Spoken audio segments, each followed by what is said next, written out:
And happy Wednesday, everybody. Thanks so much for joining us. If you're new, my name is Rachel, and I'm one of the health coaches here at Incinta Health. Every Wednesday, we get together and talk about a different wellness topic.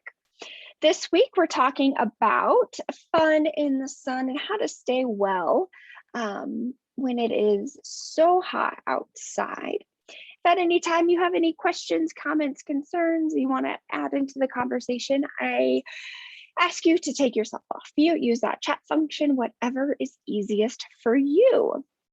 Before we get started, does anybody have any questions, or are we ready to rock and roll? Perfect. And don't worry, I normally start these with an icebreaker. We're going to end it with an icebreaker. All right, so I know the the fun beginning part of summer has ended, and what a drastic change from last year, being able to have 4th of July celebrations with our friends and families, traveling, whatever it is that you did. I hope it was nice and enjoyable. But we are entering into some of the hotter months of the year. I think July, August, and September are the hot ones. So let's talk about how to stay well when it gets so hot. And if you're in the Denver area, it's been nice the last couple of weeks, but I think we're headed back into that 90-degree area. And I hope nobody on the call is from Oregon, because it was a little hot last week. And if you are from Oregon, or if you have family in Oregon, I hope all is well with them. So what can we do to stay well this summer, outside of the eat well, and et cetera, et cetera? Talking more about the sun safety. Skin cancer is one of the most preventable types of cancer. Yes, it's very treatable, but no one wants to get a cancer diagnosis. So what is one of the best things that we can do? Stay in the shade, cover our skin, and wear sunscreen. If not all 3 of them, at least 2 of them are really beneficial. I recently learned this. There are clothes specifically made lightweight and long sleeves, so you can wear them comfortably in the summer while you're out hiking, sitting at the park, camping, whatever it is that you like to do during the summer. So wear that protective clothing. That includes sunglasses and hats. Surprisingly enough, we can looks beautiful. We can get skin cancer right below our eyes. So wearing sunscreen that close to our eyes, as well as sunglasses, will help with that. If and when you want to go outside during the summer months, I know for me personally, I don't like to go out in the middle of the day because it's so hot. And the experts actually also agree with that.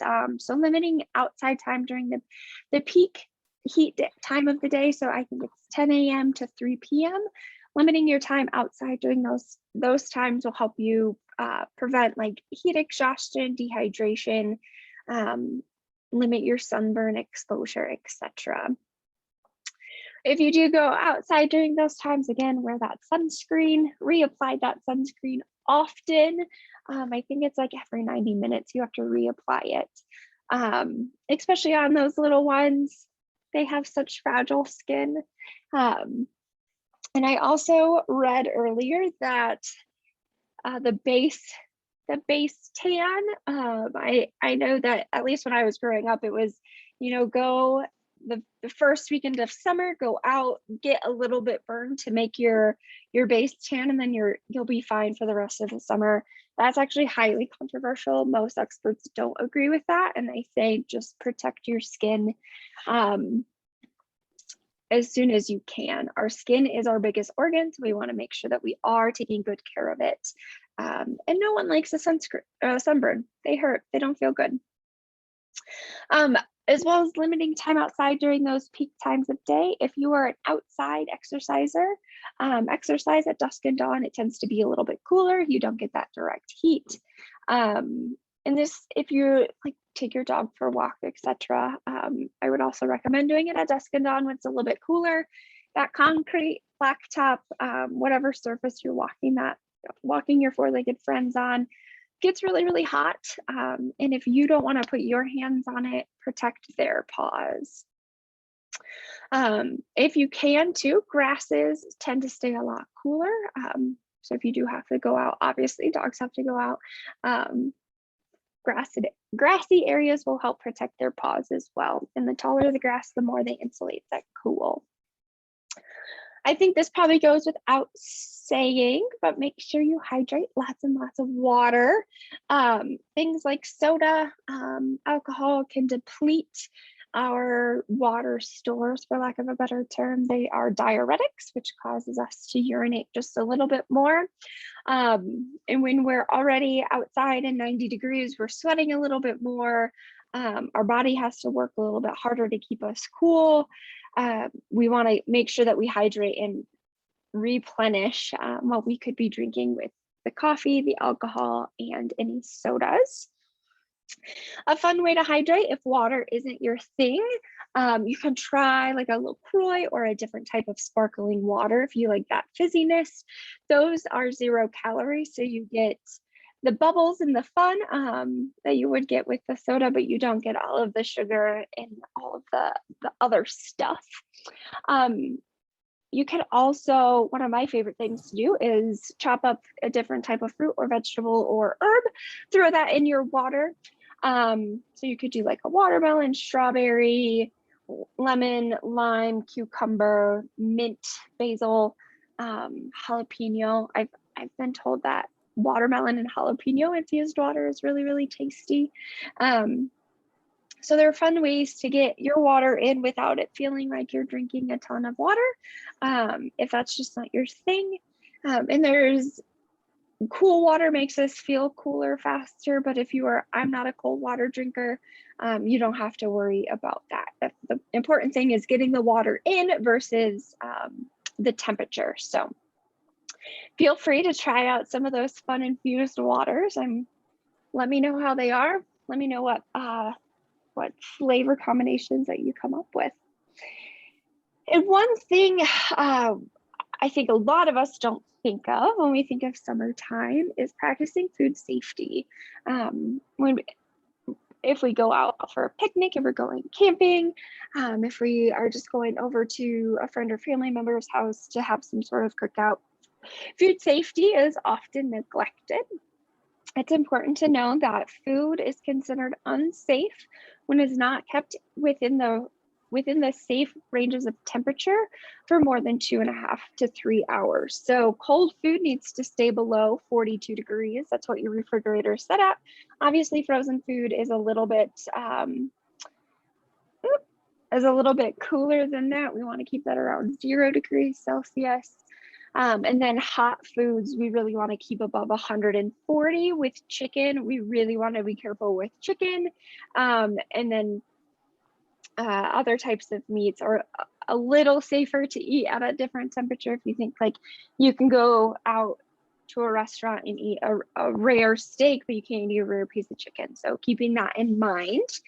Like I said, anything that is cooked or needs to be stored cold, you have 2 to 3 hours to get that back into a temperature range. That doesn't mean, oh, this potato salad that's mayo based, it's been out for 2 hours, now we're going to put it in the fridge. It takes a good amount of time for that to cool back down to that 42 degrees. So keep it over ice, keep it in a cooler, keep it in the fridge for as long as you can. Nobody likes warm food or cold food. The opposite of way that it's supposed to be served, and nobody likes getting any food poisoning.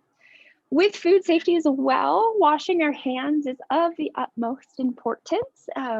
You would think over the last 1.5 years, we've all gotten really good experience washing our hands. The same thing goes before we eat food. So wash them, whether you have just used the restroom, you just played catch with your kids. Anytime you are about to use your hands to put anything in your mouth, make sure you wash them. And anytime you prepare ready to eat foods, make sure you wash those. So an example, like a watermelon, before you cut into it, wash off the rind, the green part of it.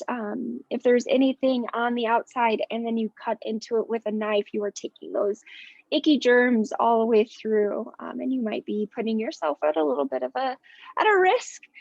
So wash your fruits, your vegetables, obviously your hands, your safety, or your utensils, and all of that. Do we have any questions on a couple ways to stay well this summer, or anything that you would like to add?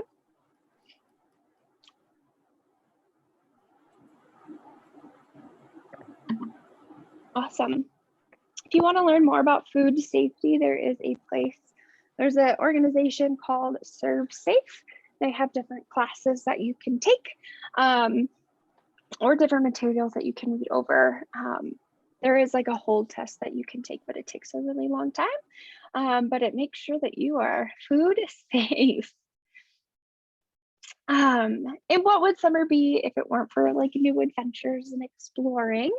And this is where I want to hear from you all. What are your fun hobbies that you do in the summertime that you really look forward to? If we think about getting outside, at least in Colorado, we have mountains. In California, you all have an ocean. And if you're in a different part of the country, you have a mix of any of those things, maybe a lake. So I'm always a fan of hiking and biking, finding the nearest trails around, seeing what they have to offer. And in the summertime, it's so nice just like hop on a bike and cruise over to dinner and then cruise on home. One of my favorite ways to do it. Gardening and farmers markets. I think a lot of people forget about these of a new way to get engaged and to be healthy. Gardening, obviously you buy the seeds, you plant the seeds, and you can grow your own like delicious organic fruits and vegetables in your backyard at the local community garden, whatever it could be. Same with farmers markets. It's just somebody else grows it for you, but they tend to be locally grown foods, which we know have the best health advantages to us. So they're locally grown foods for supporting local farmers, our local agriculture, etc., etc. And who doesn't love, farm fresh peaches that are on their way over from Palisade? Another new hobby, camping. A lot of people have gone camping or they haven't, but it's always fun to check it out, to go camping, sleep outside. Again, practice that food safety, wash your hands, please. And then any sort of like water activity. So fishing, paddle boarding, kayaking. I guess you could go snorkeling. It's probably not very fun in lakes, but in that ocean that you all have in California would be great. What else? What is your favorite way to stay well during the summer months?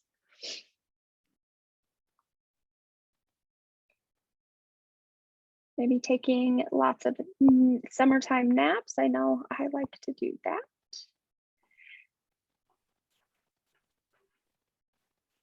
Oh, wonderful. Teresa says she's from the East Coast. So walking the beach was a past hobby, but Teresa, I'm sure if you still have access to a beach, you would still be doing that. I like going to the outdoor markets also. They're so fun. Or the free movies in the park are always fun.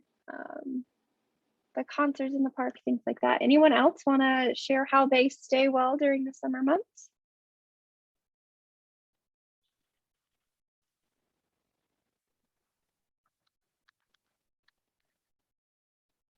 No worries. Well, upcoming topics for the rest of July, we are looking next week to talk about Parks and Rec Month. I actually walked around my park yesterday, and there was a lot of the community there cheering on some football camp, and then there was a cheerleading camp, and I think there's like a pickup game of basketball. So talking about the community, the Parks and Rec and why we need Parks and Recreation. And the week after, we'll be talking about counting macros. So what's the difference between carb, fat, and protein? How do we make those fit our own personal eating goals? And then the end of the month, as always, we do have that health coach Q&A. If you have any outstanding questions that you would like for us to answer, feel free to send those on over. If you've missed a past session, or if you'd like to share a past session with somebody in your life, feel free to head over to incentahealth.com/wellness-chats. All of these videos are recorded and put on online in that library, so you can go back at any time to watch those. And as always, if you have any questions, comments, concerns, we have health coaches ready to chat with you Monday through Friday, 8 to 5 Mountain Standard Time. Feel free to email us, call us, chat with us either in the app or online. And always you can connect with us on social media. And with that, my friends, I hope you have a great rest of your Wednesday and a happy and healthy rest of your week. And we'll see you next Wednesday.